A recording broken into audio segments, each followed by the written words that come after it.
there was one point when when we were playing, and there was like a couple of blokes in the pit swinging machetes. What? They fucking they bought these machetes with no fucking chance engraved them, and they're just fucking swinging them in the pit. Like, Jesus Christ! Because of course, me playing drums. I'm sitting behind the kit. I've got the best seat in the house. I see everything, and I'm there just like, what the fuck is going on out there?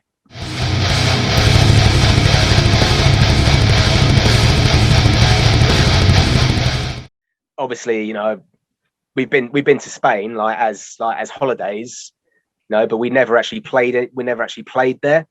So it was for us, we saw it as an opportunity to go to Spain, go to Portugal, not just to play shows, but also just like a lad's holiday. That's what most of our tours we considered business is business, but at the same time, it was all of our tours were lads holidays. Yeah. Does that include the US tours that you did? Hell yeah, dude! Both the US tours, we considered them lads holidays as well. Although touring out in the US is very different to touring in the UK and Europe. The biggest difference we found with the US is basically no one gives a fuck. I mean, that was our experience. Because I mean, let's be real. We went out to the US just to see if we could do it. It was more of see if we could prove to ourselves that we could book our own tour in the US, completely DIY style, and go out there and actually complete it without getting arrested and getting deported.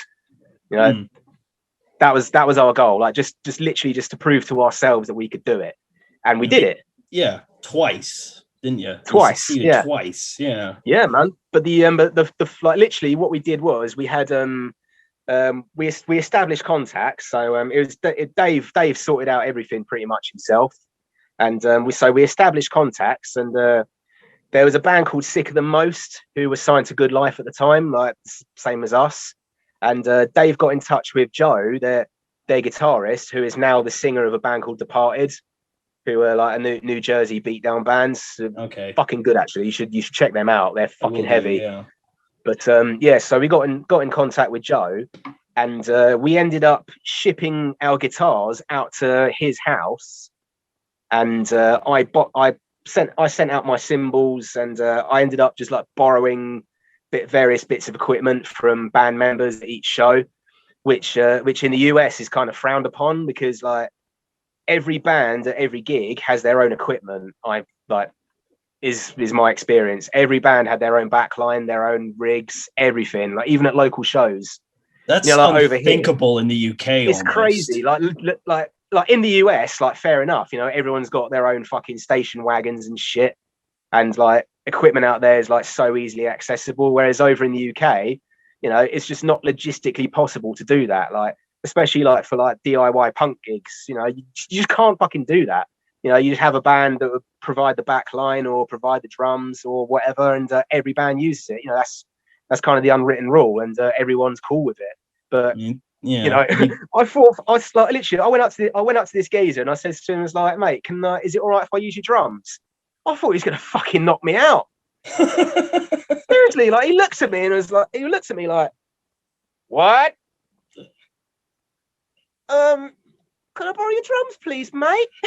Fucking, it was weird, man. It was one of the weirdest tours I've ever done. But I mean that in a good way, though, because the experience of it, I've been to the US a couple of times as a tourist. So of course, you're staying in hotels and whatever. You're only seeing the touristy bits. Where we were, in most parts, we were out in the fucking sticks. We were in the fucking ghetto. We're seeing the real states. We're not seeing all the shit that the tourists see. And remember, you telling me one time you ended up playing a show whilst there was a WWE style Royal Rumble going on. Yeah, fuck me, yeah. Yeah, that was on the tour with Drowning and Triumph Over Shipwreck. Unfortunately, Triumph Over Shipwreck aren't a band anymore, but they're the members of Triumph. To put it in perspective, Triumph Over Shipwreck, they're a grindcore band from El Paso, and they're sort of Dillinger Escape Plan, Converge, that kind of stuff. And which was it was a weird billing actually, because you got us, who is like a heavy hardcore band, Drowning, who are a beatdown band, and Triumph Over Shipwreck, which were a grindcore band. So bit of a weird billing, but at the same time, you know, like all of us, every single one of us on that tour, we got on like a house on fire. Like it was honestly, I couldn't have asked for a lovelier bunch of lads to tour with. Really, really fucking cool guys. And but yeah, so Triumph Over Shipwreck aren't a band anymore, but the members went on to form another band called No Suffer. So they're worth checking out. So similar kind of music, you know, like grindcore, like Dillinger Escape Plan-esque kind of stuff. But yeah, this was after we'd driven up from Atlanta up to fucking somewhere in Indiana. So like we'd driven through the night. It was ridiculous. Like it was sketchy as fuck as well, because our driver, bless him, he kept falling asleep. And by the time we got fuck me, no, we drove from Miami. That was it. Jeez. And yeah, we drove from Miami to Atlanta, and then from Atlanta up to fucking wherever it was in Indiana. So our driver, bless him, like he fell asleep before we'd even left Georgia. So Dave ended up doing all the driving, despite not having a valid license in the US, not having insurance. So it was illegal as fuck, with 11 other geezers in the van as well. Like it was illegal as fuck. And I'll tell you what, like fucking, I have a lot of respect for Dave for his driving stamina. Like that dude can fucking, he just will not stop. No, he just will not stop. Like he doesn't sleep. Seriously, like seriously, he drove us from Barcelona to fucking Mons in Belgium on one run. That's an 18-hour drive. Jesus. And he fucking maxed it in one. Now I don't drive, so but everybody else is fast asleep. So of course, you know, you're driving, someone needs to ride shotgun and keep them company. And you know, I don't sleep either. So it's usually when we do night drives, it's up to me to keep them going. Jeez. You know, fucking but obviously we were up in the Pyrenees, and Dave was struggling, I was struggling, and I kept like, and none of them bastards back there volunteered to take anyone's place. But you know, we got there in the end.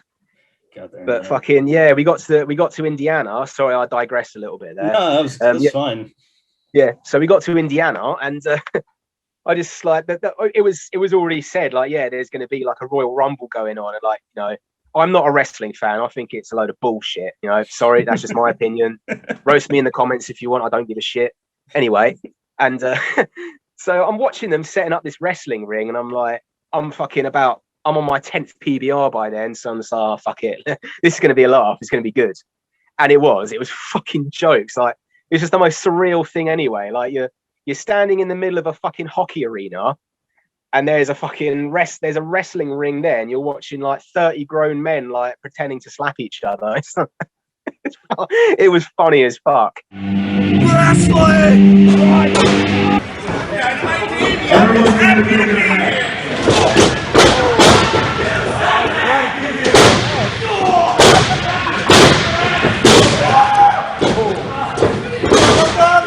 Like, how was that build? How was that build? Were they wrestling as the bands were playing, or was it just bands first then wrestling? No, it was no, they were wrestling. It was like an intermission. So like you had it was like an all day job. There was about 10 bands playing. So they had 5 bands, and then the wrestling, and then the next 5, and then the last 5 bands, sorry. Only in America. Only in America. Find something like that. Yeah, no, seriously, like both the US tours were some of the hardest tours I've ever done, like in terms of like being so far from home. I mean, I travel quite well, but I felt particularly homesick in the States. I don't know what it is, you know, like obviously, you know, we speak the same language, you know, we're very similar, but we're very different as well. Whereas like you go out to the mainland, and you know what you're getting. You know, you go to Germany, you know what you're getting. You go to France, you know what you're getting. You go to Poland, you know what you're getting. You go to America, you ain't got a fucking clue what you're getting. There is a bit of a slight culture difference. And you got to think of the difference of continents as well. Difference of of landscape, of layout, lay of the land. Yeah, absolutely. Like I remember we were staying around one of the promoters' houses in Syracuse, and he had a party. Like he's like him and his mates were all straight edge, but that doesn't matter. Like his mates were all hanging out. Like we were there drinking beers and smoking and whatever, and we were just mingling and having a good time. And we got talking about weapons, and there was a girl there, and it absolutely blew her mind that handguns are illegal in the UK. And it even blew her mind as well. Like, as we said, like, yeah, like even if you get caught with a knife, like you're looking at fucking, like you're gonna get tucked up like a kipper. And she was like, what? Like even one of these? And she pulled a fucking butterfly knife out of her handbag and just started doing all the fucking stuff with it. And I was like, fuck. And the next thing you know, she pulls a fucking Glock out of her handbag and puts it on the table. And was like, so if I got caught with this in England, would I go to jail? I was like, yeah. It's just fucking surreal, man. I remember you telling me as well, it might have been in Syracuse, New York as well. You were staying at this promoter's house, and when one person busts out a gun, everyone got out of their trailers with their ARs and started firing off. Yeah, fuck. That was on the second tour with Drowning, because we were supposed to play was it Syracuse? I can't remember. I think it was, but yeah, the promoter bailed out on us. I'm not going to mention his name, but if you're watching this, fuck you, wanker. Anyway, so the promoter was looking after us, and he said, well, I was supposed to go and have dinner with my pet. No, that was it. The show before was in Syracuse. We were supposed to go up to upstate, somewhere in upstate, like with the towards Niagara Falls. We were supposed to go up there, but the promoter bailed on us. But that actually benefited us because we were going to Cleveland the next day. So that kind of like we were closer. So like, fuck it, we'll stay in Syracuse and then go to Cleveland afterwards. So like, yeah, Josh, he goes, yeah, I'm actually going to go have dinner with my parents. So, and I've explained the situation to them, and they've said you're all invited. So we're like, sick, happy days. And like Josh's parents were lovely, like obviously you got a bunch of guys from Texas, you got a bunch of guys from England, you got a bunch of guys from Chicago, and we all rock up and like, oh shit, they live on a trailer park. Nothing wrong with that. Don't get me wrong, but we're like, all right, this is new, this is different, I've never been on a trailer park before, so all right, this is cool. So of course, like we make acquaintances and start having a few drinks, having a food. The guys are playing American football as well, or hand egg as I like to call it. roast me in the comments. I don't care. Roast me in the comments. But yeah, and eventually the guns come out. So obviously Josh's dad had a few guns, and we start. We got a load of beer cans, so we get the beer cans lined up, and like we take it in turns to shoot the guns. And as the minutes tick, eventually you start hearing more and more gunshots getting louder and louder and bigger and bigger. And and Josh said, oh yeah, this is normal. As soon as one person like hears the guns, then they want to get their gun out that's bigger, and then the next person wants to get their gun out that's bigger, and so on and so on and so on until the next thing you know, sounded like a fucking like Browning 50 caliber going off. Like ridiculous. It's fucking hilarious, man. Like seriously, I would have had more fun if I hadn't caught heat stroke, because like it was a baking hot day, and of course I'd had way too much to drink, so I'm dehydrated, and then like the sun just burning down on my fucking ginger complexion, and that was it, man. Game over. Just to jog your memory once more, I think it was on one of those tours. I remember you telling me you met a band and played with a band that was selling knives as merchandise. Yeah, No Fucking Chance from Brooklyn. That's what they were called. They were called No Fucking Chance. They were called No Fucking Chance. So yeah, No Second Chances playing with No Fucking Chance in Brooklyn. They were really. I'll tell you what though, they were really sweet guys. They were really nice, really friendly. They were up for having a drink with us, like having a talk. Like we had a lot in common. It's great. And they were actually selling knives. Despite selling knives. Yeah, they were actually really, like musically, they were really fucking good bands, like very similar to us. But yeah, just like all their merch, they didn't sell any t-shirts. They just sold knives and hatchets and fucking tracer bullets with no fucking chance engraved on them. Fucking brilliant. it's like, oh, don't mind the knives. They're just how we make money around these parts. Something like that. Well, I think they just did it for a laugh, man. Well, mind you, they probably didn't. They're actually probably deadly serious about it. Probably. Because at one point, I think it was the owner of the pub that we were playing in. Like he told them to put them away or like even confiscate them himself. And the drummer, I think it was the drummer, he come down and was like, "Where the fuck are our weapons, man?" And like he just kicked off hard. Like, "Where the fuck is our weapons?" Shit. And like people were buying them as well. You know, like there was one point when we were playing, and there was like a couple of blokes in the pit swinging machetes. What?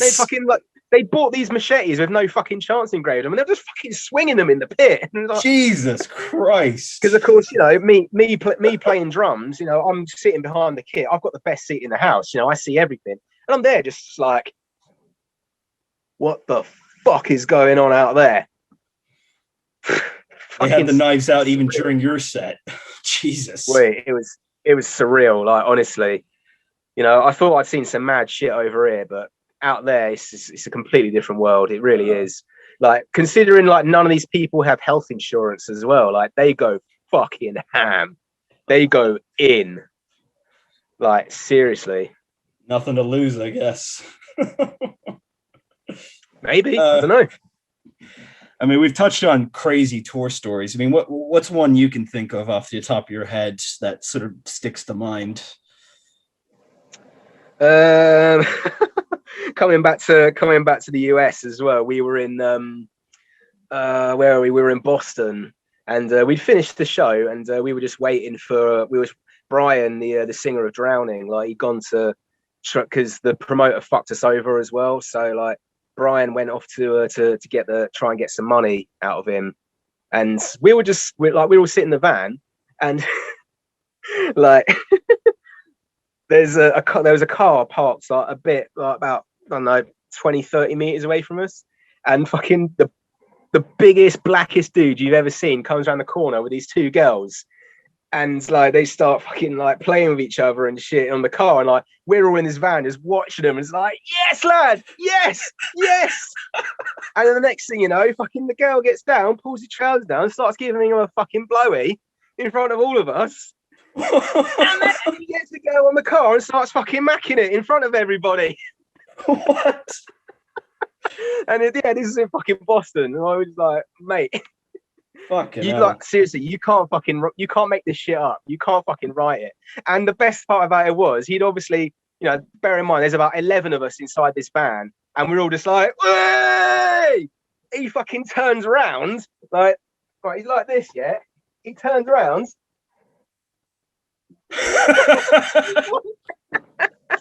Oh my god, fucking. I'll never forget that as long as I live. It was fucking hilarious.